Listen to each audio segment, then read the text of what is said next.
Wave Hub is a pioneering project by the Southwest Regional Development Agency to create the world's largest test site for wave energy devices.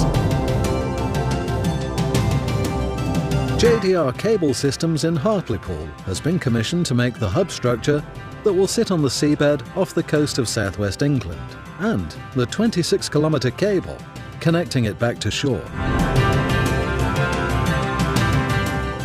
The structure behind is the offshore connection block for Wave Hub. It's the termination, the electrical socket which connects to the end of the subsea cable, 25 kilometres out. It's located 50 metres down onto the seabed, from which 4 300-metre cable tails will go to the wave energy converter devices.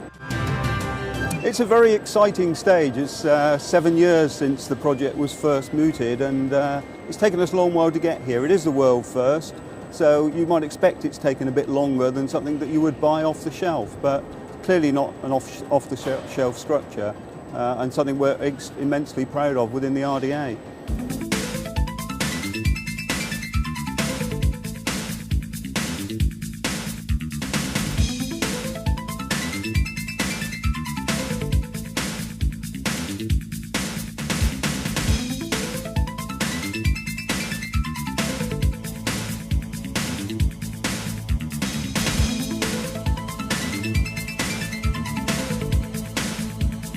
We're building a 25-kilometre power cable for Wave Hub, and this means twisting together 6 33 kilovolt capacity power cores along with 2 fibre optic cables. And then we will sheath this 25-kilometre length with polyethylene and put 2 layers of high tensile steel armour over the top, and then a final sheath.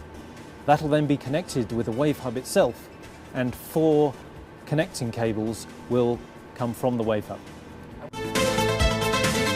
This is brand new. We only opened it in July 2009, and it's been specifically developed for the growing offshore renewable energy market along with our traditional oil and gas umbilical market. It's very significant. It's the world's largest ever wave energy test centre, and we're very proud to be in at the very start of this market, which with such a major project for the UK.